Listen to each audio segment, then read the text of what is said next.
తెలంగాణ క్రైస్తవ హక్కుల రక్షణ సమితి తెలంగాణ రాష్ట్ర అధ్యక్షుడిని. నా పేరు ఎలిషా. ఈ పగడాల ప్రవీణ్ గారి మరణం, దీన్ని మేము ఖచ్చితంగా ఇది హత్యనే అని మేము ముక్త కంఠంతో మేము చెప్తున్నాం. ఆయన యొక్క మరణం క్రైస్తవ సమాజానికి తీరని లోటు. ఆ భయంకరమైన ఆ స్థితిని మేము చూసి తట్టుకోలేకపోతున్నాం. అయినా ఆయన బోధించిన, ఆయన చెప్పిన సందేశాలు ఒక మనిషిని మనిషిగా మార్చడానికే ఉపయోగపడ్డాయి. కానీ ఒక మనిషిని మానవత్వం లేకుండా ఉగ్రవాదిగా మార్చి మతోన్మాదులుగా చేసి మందిరాలను కూల్చి లేకపోతే ఏదైనా ఒక మతాన్ని కించపరిచేలాగా ఆయన బోధలు లేవు. ఆయన ఒక మనిషిని మనిషిగా మార్చడానికి ఒక మంచి వక్తగా ఆయన భారతదేశంలో దేవుడు అనుగ్రహించిన ఒక గొప్ప సేవకుడు. ఆయనకు ప్రపంచ దేశాల చరిత్ర తెలుసు. ఆయన ఏది మాట్లాడినా చరిత్ర ఆధారంగా మాట్లాడతాడు, గ్రంథాల ఆధారంగా మాట్లాడతాడు. ఆయన ఏ మతాన్ని కూడా కించపరిచే వ్యక్తి కాదు. కానీ సత్యాన్ని ప్రకటించినందుకు ఆయన పైన దాడులు చేయడం, ఆయనని ఈ విధంగా చంపడాన్ని క్రైస్తవ సమాజం తీవ్రంగా ఖండిస్తుంది, హెచ్చరిస్తుంది. మరి ముఖ్యంగా ఈ ప్రభుత్వాలు గుడ్డి ప్రభుత్వాలుగా ఉన్నాయని క్రైస్తవ సమాజం చెబుతోంది. ఎందుకు అనంటే ఇన్ని జరుగుతున్నా, ఇన్ని చర్చిలపైన దాడులు, ఇంతమంది పాస్టర్లపైన దాడులు, ఇంతమందిని క్రైస్తవులను ఇబ్బందులు చేస్తున్నా కూడా ఏ ప్రభుత్వం కూడా వారిపైన చర్యలు తీసుకోవడం లేదు.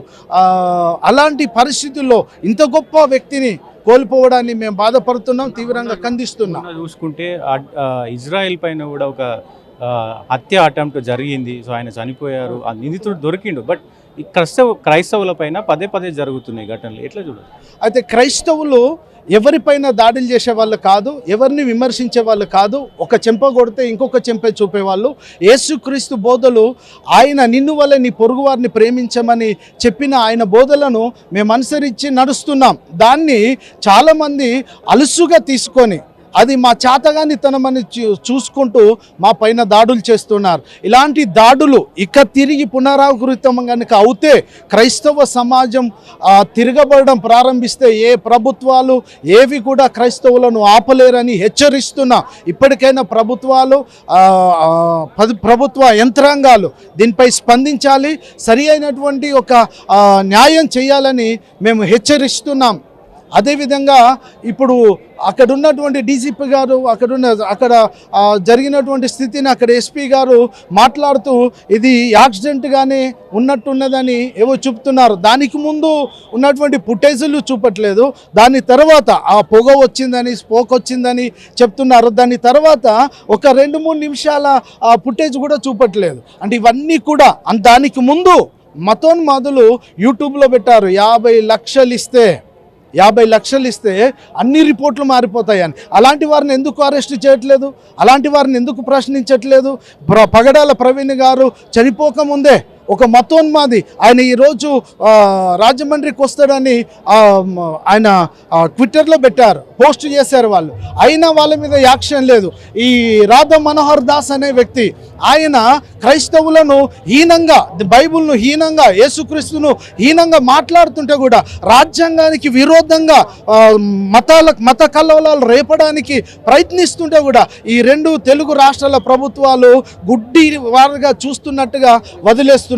సుమోటగా ఆయనను అరెస్ట్ చేయాలి. ప్రవీణ్ గారు ఓపెన్ గానే చెప్పారు, నేను ఎక్కడికి వెళ్ళినా ఒక్కడినే వెళ్తాను, ఎక్కడికి వెళ్ళినా ఒంటరిగానే వెళ్ళి నా కార్యక్రమాలు చూసుకొని వస్తానని చెప్పి ఈ స్టేట్మెంట్ ఏమన్నా దీనికి సంబంధించి ఇదైంది అనుకోవచ్చు. అయితే క్రైస్తవులుగా యేసుక్రీస్తు సత్యం కొరకు నిలబడ్డప్పుడు యేసుక్రీస్తునే సిలువేసింది ఈ ప్రజలు. అలాంటిది ఒక సత్యం కొరకు నిలబడుతున్న ప్రతి ఒక్కరిని ఈ క్రైస్తవ్యము ఒకరిని చెడ్డ వ్యక్తులుగా మార్చిందని చరిత్రలో ఎక్కడైనా ఉందా? ఒక త్రాగుబోతుని మార్చింది, ఒక హంతకుని మార్చింది, ఒక ఉగ్రవాదిని మార్చింది. అలాంటి మనుషులను చంపేవారిని మనుషులను బ్రతికించే వారిగా, మానవత్వం కలిగే వ్యక్తులుగా చేసింది ఈ ప్రపంచంలో ఏకైక గ్రంథం ఏదైనా ఉందంటే అది బైబిల్ గ్రంథం. ఆ బైబిల్ గ్రంథం సత్యాన్ని బోధిస్తున్న వారిపైన ఇలాంటి దాడులు జరగడం బాధాకరం. ఎలా ఉండేవారు ప్రవీణ్ గారు? మీకు స్పీచ్లు ఇస్తూ ఉంటారు, లక్షల మందిలో జనాలు వస్తున్నారు అంటే ఆయన ఎంత పవర్ఫుల్ స్పీచ్లు ఇస్తారో అర్థమవుతుంది. సో ఎలా ఉండేవారు బేసిక్గా? ఆయన చాలా సౌమ్యంగా ఉండేవారు. రక్షణ టీవీ ఛానల్లో నేను కూడా అందులో మెసేజ్లు ఇచ్చేవాడిని. అట్లా ఆయన నాకు 1-2 సార్లు కలవడం, పరిచయం కావడం అయింది. చాలా సౌమ్యుడు, చాలా ఓపిక మంచుడు, చాలా తగ్గింపు మనిషి.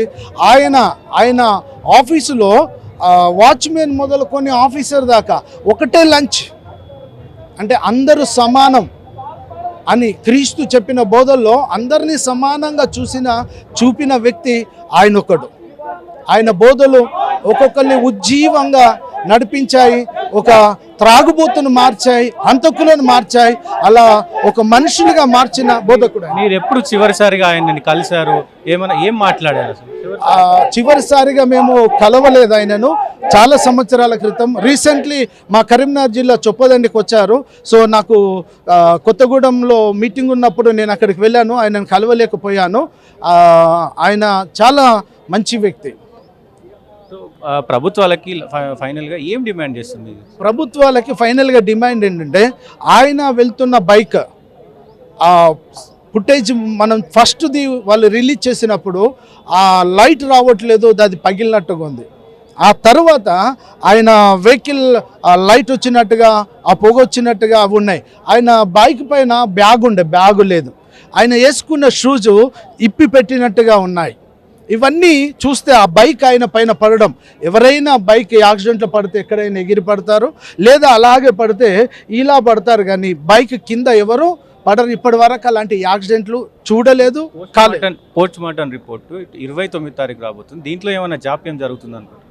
అలా జరిగితే భారతదేశంలో అగ్ని రగులుకుంటుందని క్రైస్తవ సమాజం హెచ్చరిస్తున్నాం.